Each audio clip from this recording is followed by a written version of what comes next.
Lucas capítulo 17, versículos 5 e 6 diz assim: Os apóstolos disseram ao Senhor: aumenta a nossa fé. Ele respondeu: se vocês tiverem fé do tamanho de uma semente de mostarda, poderão dizer a esta amoreira: arranque-se e plante-se no mar, e ela obedecerá. Muitos pastores e líderes cristãos ensinam que precisamos ter muita fé para que Deus atenda às nossas orações. Mas não foi isso que Jesus disse. O que importa não é a quantidade ou o tamanho da fé que você possui, mas se você tem fé ou não. Jesus está nos dizendo nessa passagem que com uma pequena porção de fé você pode alcançar grandes milagres em sua vida. A ênfase do ensino aqui não é a grande fé dos discípulos, mas sim uma pequena fé num Deus grande e poderoso.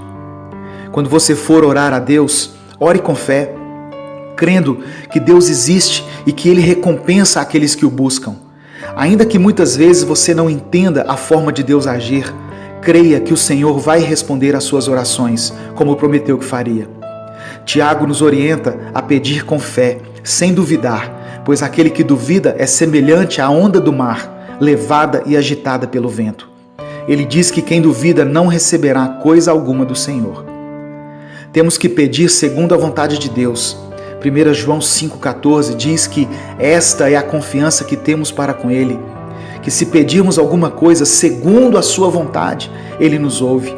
Que as nossas orações sejam sempre seladas com a expressão: cumpra-se a sua vontade, Senhor, e não a minha. Por mais dolorosas que sejam essas palavras. Nossa dificuldade é que nem sempre sabemos qual é a vontade de Deus numa situação específica. A palavra diz que não sabemos orar como convém, mas para isso nós temos o Espírito Santo. Peça a Ele que coloque as palavras certas em sua boca. Nossa certeza não está no poder da nossa fé, mas no poder de Deus. Uma fé pequena como um grão de mostarda removerá os montes. Não se refere aqui a montanhas, literalmente falando, mas sim a grandes obstáculos que muitas vezes estão no nosso caminho. Leia o capítulo inteiro e veja que Jesus estava falando sobre perdão. Você está com dificuldade em perdoar alguém? Uma pequena fé em Deus vai te ajudar a superar essa montanha. Pessoas que foram perdoadas por Deus não podem achar difícil perdoar os outros. Você está tendo dificuldade para amar seu cônjuge? Uma pequena fé em Jesus, que se entregou por você na cruz, vai te ajudar a entender o verdadeiro significado do amor. Você está com dificuldade em vencer algum mau hábito ou um vício? Creia em Deus, pois Ele é poderoso para te libertar. Precisamos sim aumentar nossa fé, mas sabendo que o poder não está no tamanho da nossa fé, e sim naquele em quem nós cremos. Jesus não exige uma grande fé, mas uma pequena fé em um grande Deus. Eu quero orar por você. Senhor, aumenta a nossa fé. Sabemos que se tivermos um pouquinho de fé, podemos receber grandes milagres em nossa vida. Coloca em nosso coração uma certeza, uma convicção de que servimos a um Deus que pode mudar qualquer situação. Porque muitas vezes oramos ao Senhor, mas não tiramos os nossos olhos das circunstâncias. Nos ensine a fechar os olhos e a depositar toda a nossa confiança em Ti. Eu te peço em nome de Jesus. Amém. Deus te abençoe. Eu sou Edivaldo Oliveira e esse foi mais um Minuto com Deus.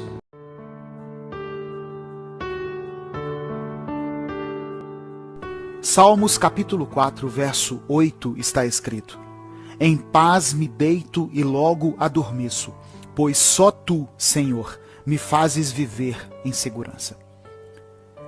Temos vivido um momento muito delicado, uma crise que tem feito com que muitas pessoas percam a paz e entrem em desespero, por não saber como será o dia de amanhã.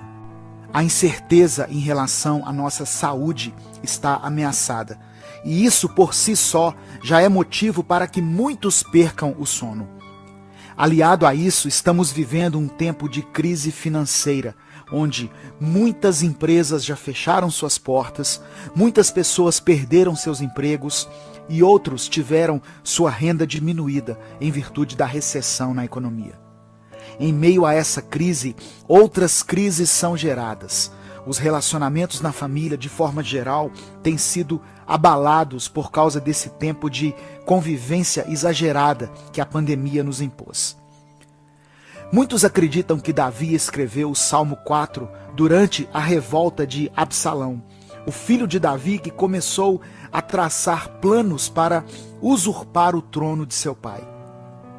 Num momento da sua vida em que Davi se viu traído pelo próprio filho, ele se lembra da fidelidade de Deus e a expressa nas palavras contidas nesse salmo, que não apenas registra a aflição do salmista, mas sobretudo a sua confiança inabalável em Deus. Ele diz que se deita em paz e logo adormece. Antes de se deitar, busque a paz de Deus, pois assim você terá um sono de qualidade que vai revigorar suas forças. Essa paz é conseguida quando nos alimentamos da palavra do Senhor, quando dedicamos tempo à oração, ao relacionamento com Deus. Não estou falando de uma paz que depende de que tudo esteja bem ao seu redor, mas de uma paz que te faz caminhar acima das lutas. Davi tinha problemas. Ele lidava com suas batalhas diárias. Ele tinha que se preocupar com seus inimigos, até mesmo dentro da sua própria casa. Mas ele sabia que Deus era poderoso para conceder a ele a vitória. Davi se lembrava de como o Senhor tinha sido com ele até aquele momento, de como Deus havia feito ele derrotar um gigante, e essas lembranças faziam com que o rei tivesse paz para dormir. Isaías 44 diz que somos servos de Deus, povo escolhido por Ele, e que o Senhor tem nos ajudado desde o dia em que nascemos. Não devemos ter medo, pois Ele nos ama, e pelo seu poder, Ele pode fazer com que a chuva caia no deserto, e com que rios nasçam em terras secas. Ele nunca se esqueceu de nós.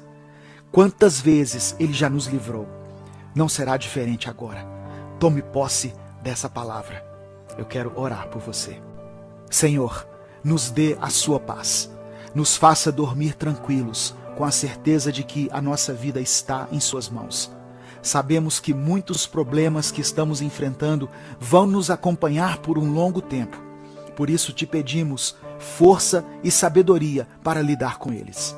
Assim como o Senhor foi conosco até hoje, nos dando livramentos, sustentando a nossa família, assim como o Senhor já abriu portas que nós nem esperávamos, que o Senhor seja conosco nesse momento, por causa da sua fidelidade. Tira de nós o desespero, a ansiedade, a tristeza e o medo e nos faça descansar em segurança. Que o sono venha ao nos deitarmos, de forma tranquila e revigorante. É o que eu te peço, em nome de Jesus. Amém. Deus te abençoe. Eu sou o pastor Edivaldo Oliveira e esse foi mais um Minuto com Deus.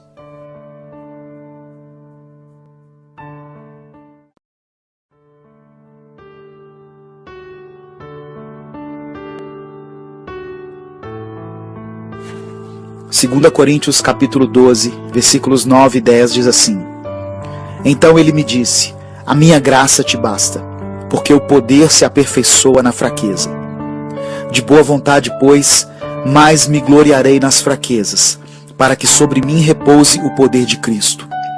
Pelo que sinto prazer nas fraquezas, nas injúrias, nas necessidades, nas perseguições, nas angústias, por amor de Cristo, porque quando sou fraco, então é que sou forte. Todos nós temos as nossas limitações. Muitas vezes enfrentamos situações que deixam evidentes a nossa fraqueza. Passamos por obstáculos financeiros ou por problemas em nossos relacionamentos, com nosso cônjuge ou nossos familiares, que nos deixam sem ação. Não porque não queremos fazer nada, mas sim porque não sabemos o que fazer. E atestamos a nossa incapacidade em resolver essas situações.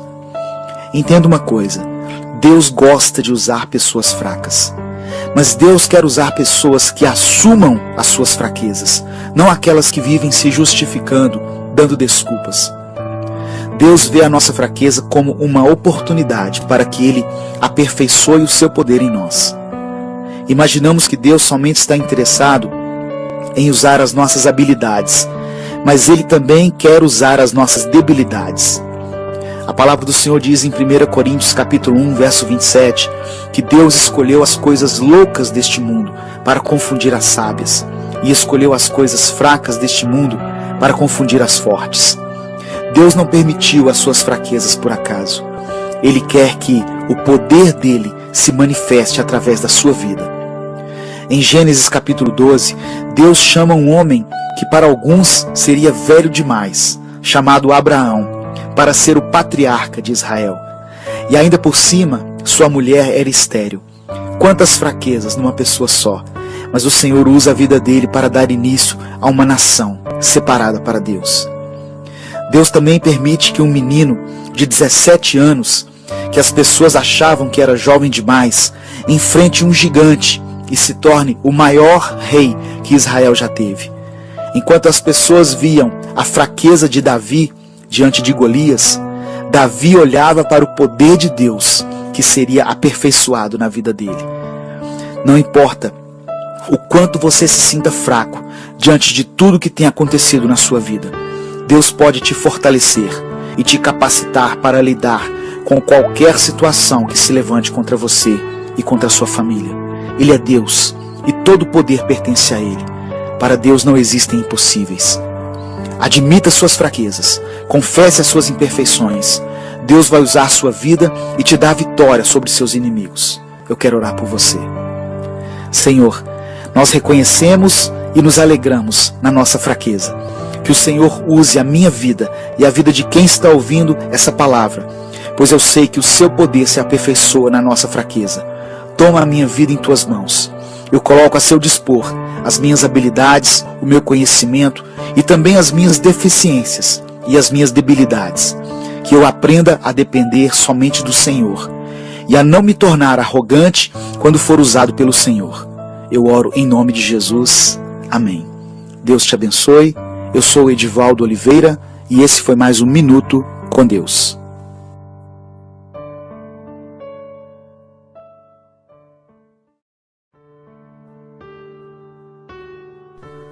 2 Coríntios capítulo 7, versículo 5 está escrito: Pois quando chegamos à Macedônia, não tivemos nenhum descanso, mas fomos atribulados de toda forma, conflitos externos, temores internos. A vida cristã é um desafio diário. Sempre teremos um motivo para buscarmos a Deus em oração. Por mais que nos consagremos e nos dediquemos às coisas do Senhor, de vez em quando Deus vai permitir que alguma situação fuja do nosso controle.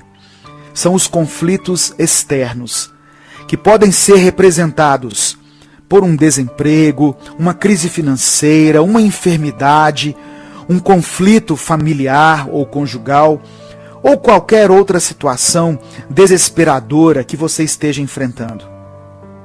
E ao passar por conflitos externos, a maioria de nós começa a sentir temores internos. Ou seja, quando enfrentamos lutas que são maiores do que a nossa capacidade, automaticamente somos tomados pelo medo, pela tristeza, pela angústia e pelo desânimo. Se você está assim, eu quero que você saiba que Deus tem o controle de todas as coisas. Mesmo que uma determinada crise tenha te pegado de surpresa, Deus já sabia que você passaria por ela. Se essa mensagem chegou até você, é porque o Senhor quer que você saiba que Ele está cuidando de tudo. Ele não te abandonou. Deus tem um propósito para a sua vida e para a sua família, e nada vai impedir que os planos do Senhor se cumpram. É interessante percebermos nessa passagem que, antes de ir para a Macedônia com os outros discípulos, Paulo tentou ir para outros lugares. Porém, o texto diz que eles foram impedidos pelo Espírito Santo.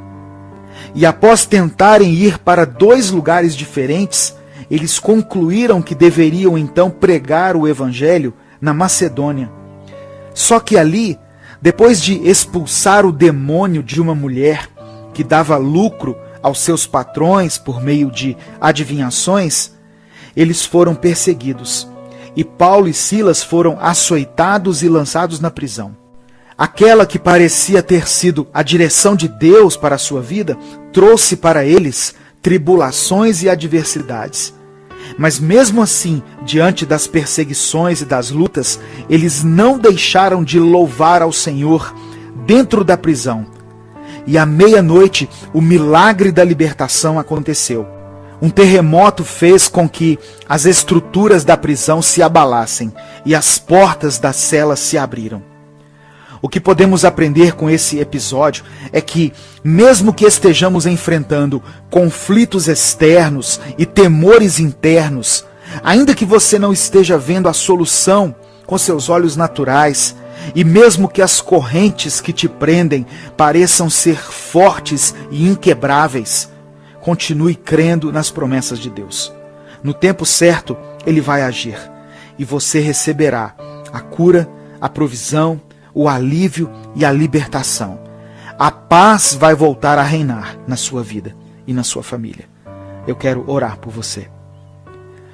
Pai, eu te peço que nesse momento o Senhor contemple a vida desse irmão e dessa irmã que estão passando por um tempo de conflitos externos e por causa desses conflitos se encontram desesperados. Que o Senhor renove a sua fé e a sua esperança e lhes dê força para que possam continuar lutando. Restaura essa família e estabeleça um novo tempo para eles. É o que eu te peço em nome de Jesus. Amém. Compartilhe essa mensagem. Ela pode mudar a vida de alguém. Inscreva-se e seja membro do canal para apoiar esse projeto. Deus te abençoe. Eu sou o pastor Edivaldo Oliveira e esse foi mais um Minuto com Deus.